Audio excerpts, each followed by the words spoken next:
রাতের শেষ ট্রেনটা আমাকে স্টেশনে নামিয়ে দিয়ে হুইসেল বাজাতে বাজাতে রওনা দিল।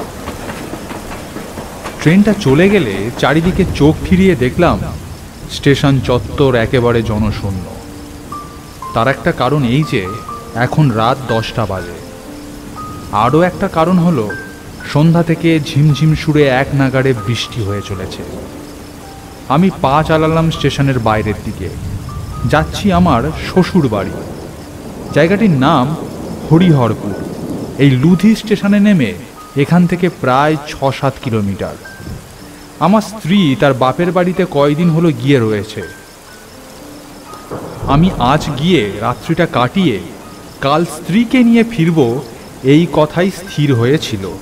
তাই ভেবেছিলাম যে বিকেল বিকেল বেরিয়ে যাব, কিন্তু কাজের অতিরিক্ত চাপ আর সন্ধ্যা থেকে শুরু হলো প্রবল বর্ষণ।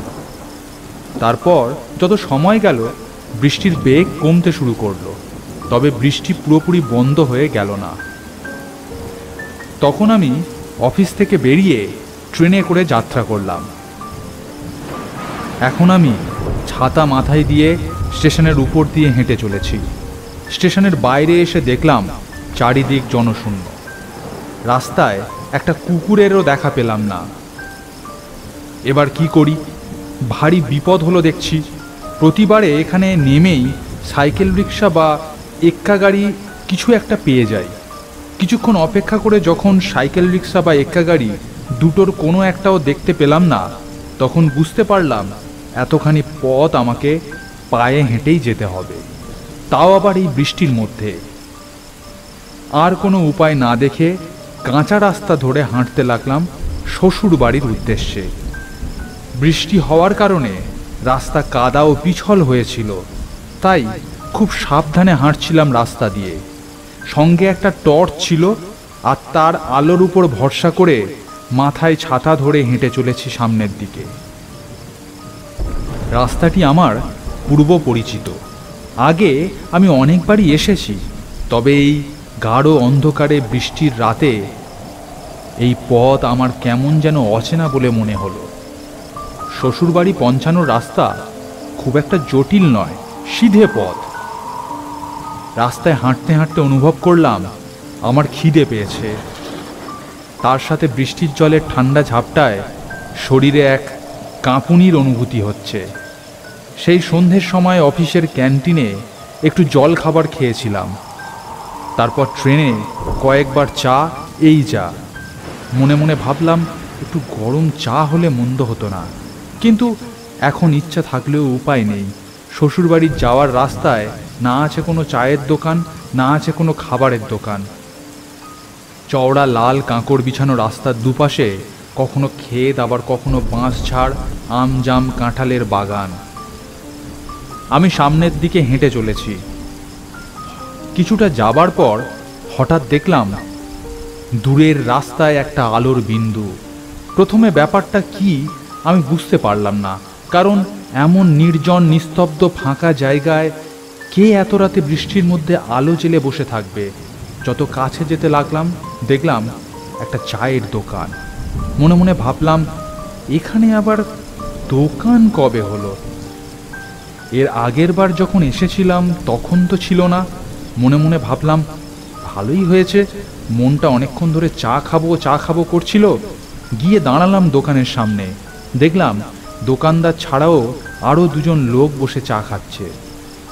দোকানের সামনে আমাকে দাঁড়িয়ে থাকতে দেখে দোকানদার আমার দিকে তাকিয়ে একটু মুচকি হেসে বললেন, কি বাবু, একটু চা খাবেন নাকি? আমি বললাম, হ্যাঁ দিন তাহলে একটা চা, বলে বেঞ্চির এক কোণায় বসলাম। লোক দুটো নিজেদের মধ্যে যা গল্প করছিল, হঠাৎ আমাকে দেখে চুপ করে গেল এবং আমার দিকে আর চোখে দেখতে লাগলো। দোকানদার এক গ্লাস চা আমার হাতে দিয়ে বললেন, এই নেন বাবু। লোকটির কাছ থেকে গ্লাসটা নিয়ে আমি গরম চায়ে চুমুক দিলাম। শান্তি। আবার যেন শরীরে ধীরে ধীরে বল ফিরে পাচ্ছি। দোকানদারটি তেমনি হাসি মুখে বললেন, বাবু মশাইয়ের এখানে নতুন বুঝি? আমি বললাম, আজ্ঞে হ্যাঁ, আমি কলকাতা থেকে আসছি। দোকানদারটি আবার বললেন, তা এই যা হবে কোথায়? আমি বললাম, হরিহরপুর। সামনের বেঞ্চে বসে থাকা লোকটি আমাকে বললেন, তা ওখানে কাদের বাড়ি যাওয়া হবে? আমি বললাম, গোবিন্দ মহাশয়ের বাড়ি, তিনি আমার শ্বশুর মশাই।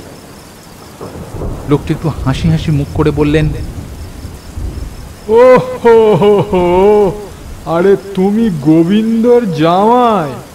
তা বেশ, তা বেশ, তাহলে তুমি তো আমাদেরও জামাই। এই বলে লোকটি দোকানদারের উদ্দেশ্যে বললেন, এই জগা, ওকে আরো দুটো বিস্কুট দে, জামাই মানুষ দেখছিস না বসে আছে। তা বাবা, সব খবর ভালো তো? আমি এমন অযাচিত আপ্যায়ন দেখে বললাম, না না, ঠিক আছে, বিস্কুটের আর দরকার নেই, ওদিকের সব খবর ভালো। লোকটি বললেন, তোমার শ্বশুর মশাই আর আমরা সব স্কুলের সহপাঠী। উফ, একসময় গ্রামে কি যে দৌরাত্ম্য করে বেরিয়েছি, তবে এখন আর দেখাই হয় না, কতদিন যে দেখিনি। আমি বললাম, এত কাছাকাছি থেকেও দেখা হয় না কেন? লোকটি বললেন, ও অন্য ব্যাপার, চাক সেসব কথা। এমন সময় সামনে জ্বলতে থাকা হ্যারিকেনের অগ্নিশিখা কাঁপতে শুরু করলো। তেল না থাকলে যেমন হয় তেমন। লোকটি দোকানদারের উদ্দেশ্যে বললেন, তেল ভরিসনি নিঘাত, তুই বড্ড ফাঁকিবাজ জগা। দোকানদার লোকটি একটু ঘাবড়ে গিয়ে বললেন, আমি দেখছি বাবু, ও কিছু হবে না। এর খানিকক্ষণের মধ্যেই আলোটা দপ করে নিভে চারপাশ ঘুটঘুটে অন্ধকার হয়ে গেল।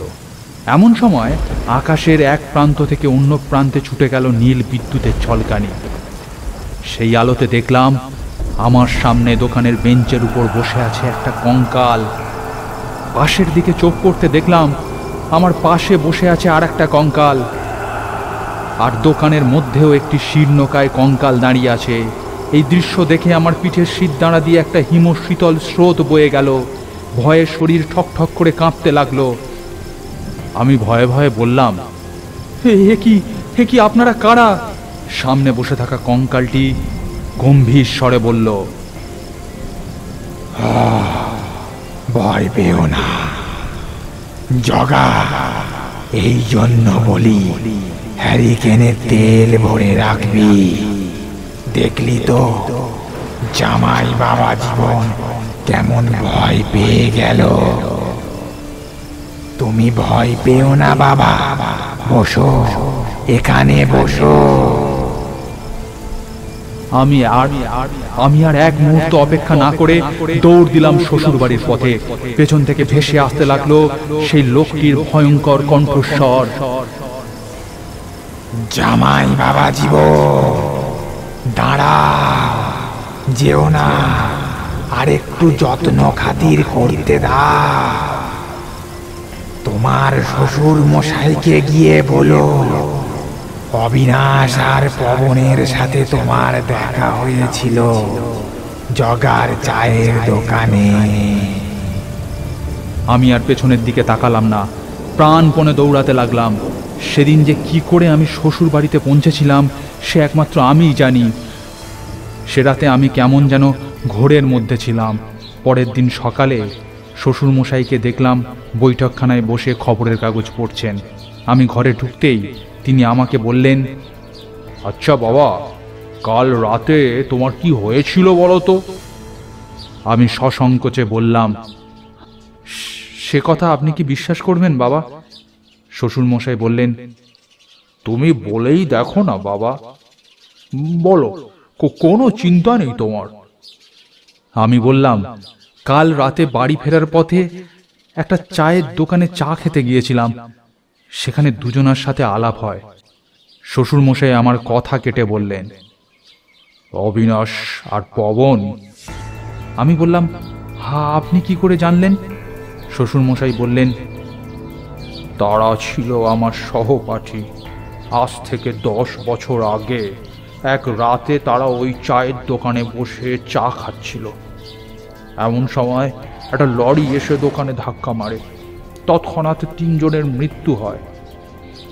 তারপর থেকে গভীর রাতে ওই রাস্তা দিয়ে কেউ ফিরলে তারা দেখতে পায় ওই 3 জনে চায়ের দোকানে বসে চা খাচ্ছে।